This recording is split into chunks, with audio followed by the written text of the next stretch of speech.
एक समय की बात है। सम्मन नाम का एक गरीब मनियार था। सम्मन की पत्नी का नाम नेकी तथा उनके इकलौते पुत्र का नाम सेऊ था। सम्मन बहुत गरीब था तथा दोनों पति पत्नी नगर के धनवान लोगों की औरतों और बहन बेटियों को चूड़ियां पहनाने का काम करते थे। गरीब इतने थे, कई बार पूरे परिवार को भूखे ही सोना पड़ता था। इतने गरीब होने के बावजूद सम्मन का पूरा परिवार कबीर परमेश्वर का दृढ़ भक्त था। गरीब होने के कारण पूरा नगर उनका मजाक बनाते थे, लेकिन वे परमात्मा को नहीं भूल सकते थे और कबीर साहिब द्वारा बताई गई भक्ति करते रहते थे। आगे बढ़ने से पहले हमारे ग्रेट कबीर यूट्यूब चैनल को सब्सक्राइब कर लीजिए और साथ में बेल आइकन भी दबा दीजिए। अब सुनिए आगे की कहानी। दोनों पति पत्नी जब भी धनवान औरतों को चूड़ियां पहनाने जाते तो वे उन्हें भी कबीर परमेश्वर का सत्य ज्ञान और उनके चमत्कारों की कथाएं सुनाते थे। दोनों कथाओं में सुनाते थे कि कबीर साहिब जी सर्वशक्तिमान हैं और दिल्ली के बादशाह सिकंदर लोदी, काशी नरेश, वीरदेव सिंह बघेल जैसे राजा उनके शिष्य हैं। उन्हें शेख तकी ने कई बार मारने की कोशिश भी की, लेकिन उनका कुछ नहीं कर सका। वे पूर्ण परमेश्वर का ही अवतार है। धनी लोगों की औरतें उन गरीब भक्तों की बातों का मजाक बनाती थी और कहती थी कि अगर आपके गुरुजी इतने ही सक्षम हैं तो तुम्हें कुछ धन क्यों नहीं दे देते। कई बार तुम गांव में रोटी के लिए घूमते रहते हो। औरतों के ऐसा कहने पर वे चुप हो जाते थे, क्योंकि यह बात तो सत्य ही थी, लेकिन फिर भी वे परमेश्वर में दृढ़ता को कम नहीं होने देते, क्योंकि उन्हें परमेश्वर का दिया सत्य ज्ञान हो गया था। उधर से उनका बच्चा सेऊ भी जब बच्चों में खेलने जाता तो वह भी यही बातें करता कि हमारे गुरुजी के कई बड़े बड़े राजा और बादशाह शिष्य हैं, वे पूर्ण परमात्मा हैं। लेकिन बच्चे भी उसे यही बात कहते कि भाई आपके गुरुजी तो लालची है, जो कि उनके राजा शिष्य हैं और उनके साथ ही रहते हैं। क्या तुम्हारे घर आए हैं कभी? सेऊ ने कहा कि नहीं, हमारे गुरुजी ऐसे नहीं हैं। बच्चे कहते कि ऐसा नहीं है तो वे कभी तुम्हारे घर क्यों नहीं आए, क्योंकि तुम गरीब हो और वो अमीरों के घर ही जाते हैं। सेऊ कहता कि नहीं नहीं, हमारे गुरुजी लालची नहीं हैं, वे सबके घर जाते हैं और हमारे घर भी आएंगे। दूसरे बच्चे उसका मजाक बनाते थे, क्योंकि नगर के सभी लोग साधु संतों पर विश्वास नहीं करते थे और बच्चे भी साधु संतों को लालची और ढोंगी बताकर सेऊ की बात नहीं मानते थे। एक दिन शाम के समय तीनों अपनी कुटियों में बैठे परमेश्वर को याद कर रहे थे। सेऊ ने अपनी माँ से पूछा कि माँ, क्या गुरुजी कभी अपने घर नहीं आएंगे? नेकी ने कहा, क्यों नहीं बेटा, वे तो रोज ही हमारे साथ रहते हैं। सेऊ ने कहा कि नहीं माँ, कभी गुरुजी अपने घर भी आएंगे क्या? कब आएंगे गुरुजी? नेकी ने कहा कि बेटा, वे तो कण कण में रहते हैं, सदैव हमारे साथ रहते हैं, उन्हें आने की क्या जरूरत है। सेऊ ने कहा कि माँ, वो सब तो ठीक है, लेकिन एक बार गुरुजी हमारे घर भी आ जाएंगे तो मैं सबसे कह दूंगा कि देखा ना, हमारे गुरुजी लालची नहीं हैं, वे हमारे घर भी आते हैं। नेकी ने कहा कि बेटा, वे तो पूर्ण परमात्मा हैं और उनके लाखों शिष्य हैं, ऐसे में वो कितनों के घर जाएंगे, वे तो हमेशा हमारे पास ही रहते हैं। इतने में सेऊ की आंखों से आंसू आ गए और कहा कि माँ, सब बच्चे मुझे गुरुजी के बारे में बहुत गलत बोलते हैं। नेकी और सम्मन को भी बहुत दुख हुआ, लेकिन क्या कर सकते थे, क्योंकि सब उनका भी मजाक उड़ाते थे।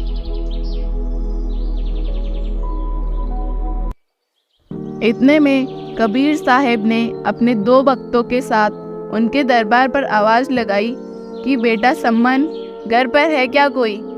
सम्मन और नेकी ने सोचा कि गुरुजी की आवाज़ कहाँ से आई। उन्होंने सोचा कि हम गुरुजी की बातें कर रहे हैं, इसलिए वहम हो गया। गुरुजी, यहाँ हम गरीबों को कौन सा जानते हैं जो आ जाएंगे।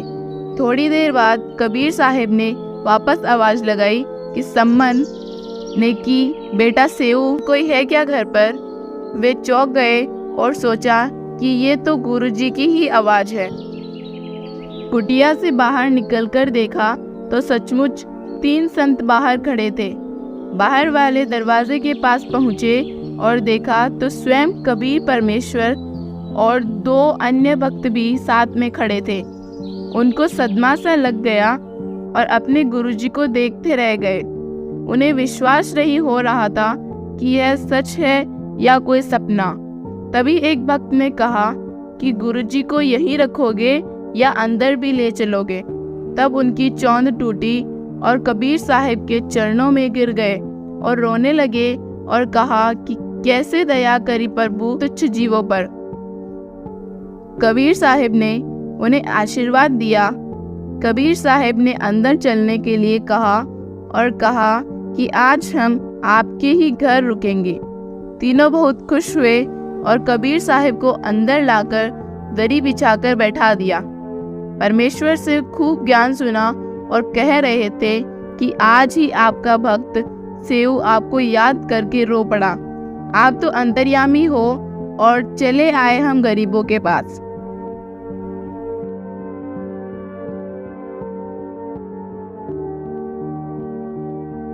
काफी देर की चर्चा के बाद सम्मन ने पूछा कि प्रभु, भोजन की सुनाओ।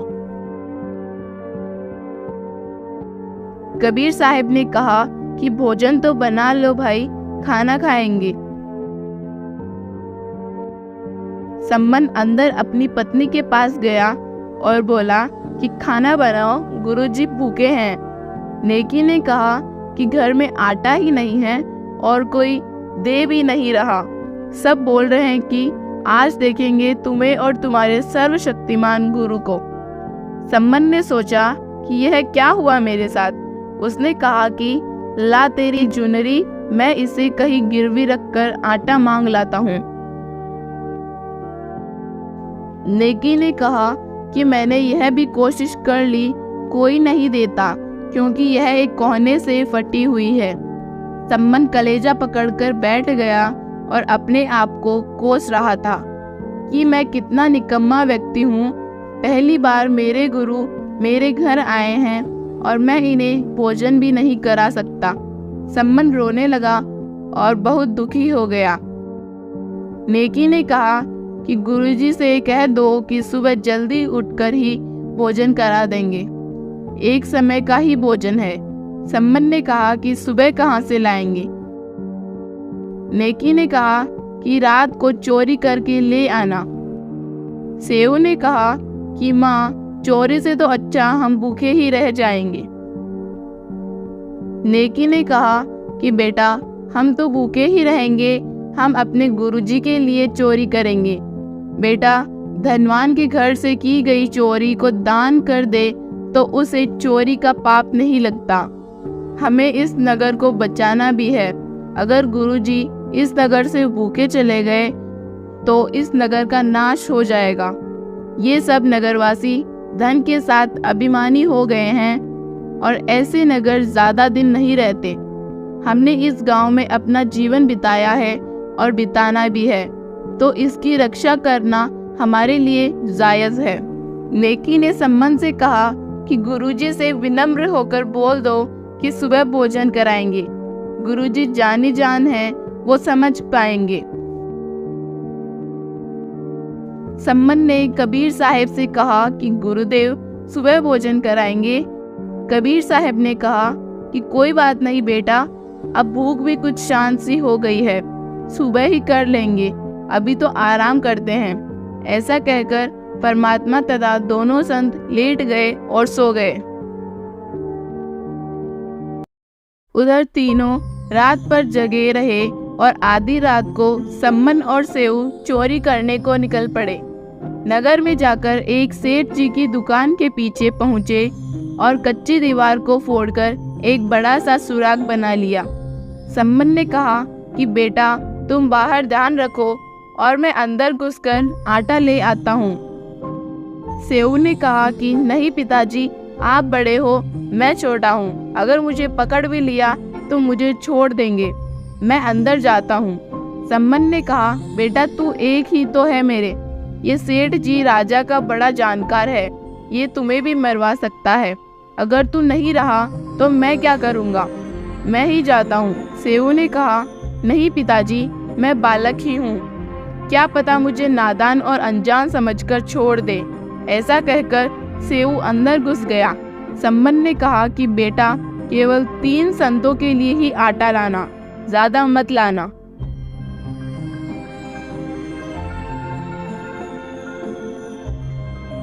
सेऊ अपने हिसाब से अपनी पोटली में 3 जनों जितना आटा लेकर चलने लगा तो उसका पैर सेठ जी की ताकड़ी पर जा लगा और आवाज होने से सेठ जी भी जाग गया।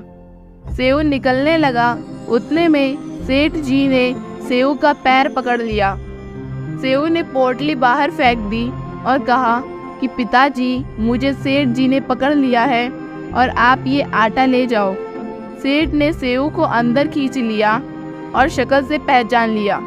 सेठ ने कहा रे सम्मन के छोरे, तुम चोरी भी करने लग गए। सेऊ ने कहा कि सेठ जी, हमारे घर कल गुरुजी आए थे और वो कल से भूखे हैं, हमने केवल उनके लिए ही आटा लिया है, हम चोर नहीं हैं। सेठ ने कहा अच्छा, वो तुम्हारा गुरु करवाता है तुमसे चोरी, अब तो कल सुबह राजा के पास ही होगी तुम्हारे गुरु की सजा, वही करवाता है सब। तुम तो बड़े शाने थे। सेऊ ने सोचा कि यह तो बहुत बुरा हुआ, अब ये सेठ कल राजा से गुरुजी को मरवा देगा। बहुत दुखी हुआ और सोचा कि अब तो मैं मर जाऊं तो अच्छा होगा, वरना सुबह गुरुजी को दंड देने का मुझे बहुत बुरा पाप लगेगा। उधर सम्मन आटा लेकर घर गया तो नेकी ने पूछा कि हमारा बेटा कहाँ है। सम्मन ने कहा कि उसे तो सेठ ने पकड़ लिया है। दोनों बहुत चिंतित थे। नेकी ने कहा कि वापस जाओ और बेटे का जैसे तैसे करके सिर काट ले आओ। सम्मन ने कहा कि तुम पागल हो गई हो क्या? नेकी ने कहा कि अगर गुरुजी को बदनामी से बचाना है तो ये सब करना पड़ेगा, और गर्दन को ले आओगे तो किसे भी पता नहीं चलेगा। सम्मन ने सोचा कि राजा जरूर सुबह गुरुजी को दंड देगा। बहुत दुखी हुआ और एक छुरा लेकर चल पड़ा।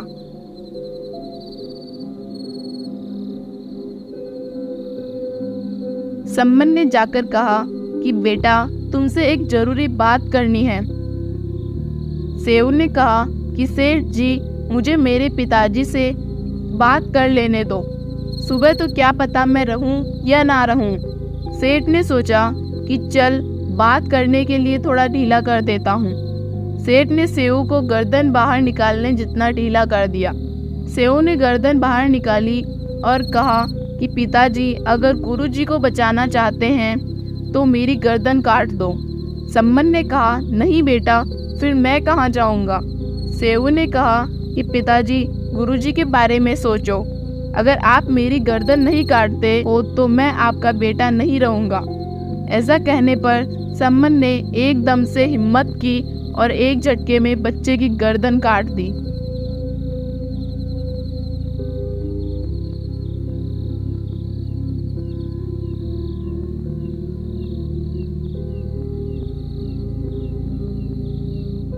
सम्मन गर्दन को उठाकर ले गया।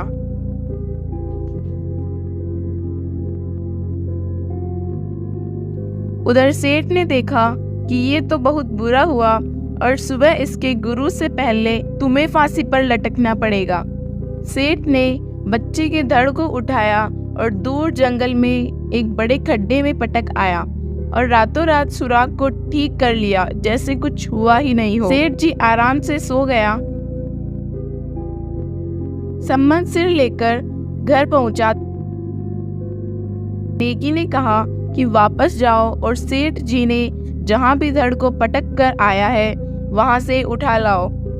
सुबह गुरुजी के जाने के बाद बच्चे का अंतिम संस्कार कर देंगे। सम्मन गया और जिधर रक्त के छींटे और सेठ जी के पत्र चिन्ह थे उन्हें खोजता हुआ गड्ढे तक पहुंच गया और धड़ को उठा लाया। सिर और धड़ को झोपड़ी में एक तरफ रखकर पुराने कपड़ों से ढक दिया। सुबह जल्दी ही नेकी खाना बनाने लगी। सम्मन ने कहा कि कोई दुख या बच्चे की याद मत रखना, वरना गुरुजी को खाना खाते समय पता चल जाएगा। नेकी ने कहा कि नहीं नहीं, मैं ऐसा नहीं करूंगी, मुझे सब पता है। खाना बनाकर सुबह जल्दी ही गुरुजी को जगा दिया और कहा कि गुरुदेव भूख लगी होगी, भोजन कीजिए मालिक। कबीर साहिब ने कहा कि हाँ बेटा, भोजन करेंगे। सम्मन ने 3 पात्रों में भोजन रख दिया।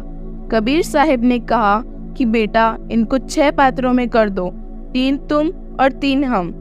सम्मन और नेकी धर्म संकट में फंस गए और सोचे कि अब अगर सच्चाई बता देंगे तो गुरुजी भोजन नहीं करेंगे। उन्होंने कहा कि गुरुजी आप ही कर लीजिए, हम बाद में कर लेंगे। कबीर साहिब ने कहा कि नहीं नहीं बेटा, आप भी तो कल के भूखे हो, 3 में और कर दो। उन्होंने 5 पात्रों में कर दिया। कबीर साहिब ने कहा कि अरे 3 तुम और 3 हम, 6 हो गए बेटा, 1 और बढ़ाओ। उन्होंने आखिर 1 और बढ़ा दी और 6 पात्रों में भोजन को बांट दिया और सोचा कि गुरुजी अगर पूछेंगे तो कह देंगे कि बच्चा तो खेलने गया होगा। तब परमात्मा ने ऊंची आवाज में कहा कि सेव बेटा आओ और भोजन प्रसाद ग्रहण करो। सिर तो बेटा चोरों के कटते हैं, संतों के नहीं। उधर सेव की धड़ और सिर में हलचल हुई और दोनों जुड़कर एक हो गए। सेव दौड़कर आया और कहा आ गया गुरुजी, और पंक्ति में बैठ गया। सम्मन और नेकी कुछ भी नहीं बोल पाए और सेव की गर्दन को देख रहे थे। दोनों ने अंदर जाकर देखा तो वहां सिर्फ रक्त के छींटे पड़े थे। दोनों कबीर साहिब के चरणों में गिर गए और जोर जोर से रोने लगे। कबीर साहिब ने कहा कि बेटा मैं अपने भक्तों पर आंच भी नहीं आने दूंगा और अपनी हथेली पर रखूंगा बेटा।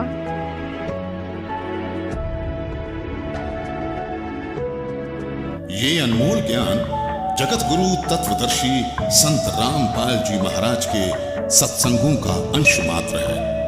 संपूर्ण आध्यात्मिक ज्ञान के लिए सुनिए संत रामपाल जी महाराज के मंगल प्रवचन। आप संत रामपाल जी महाराज जी के मंगल प्रवचन संत रामपाल जी महाराज एप्लीकेशन पर भी सुन सकते हैं तथा उनके द्वारा लिखी पुस्तकें भी डाउनलोड कर सकते हैं।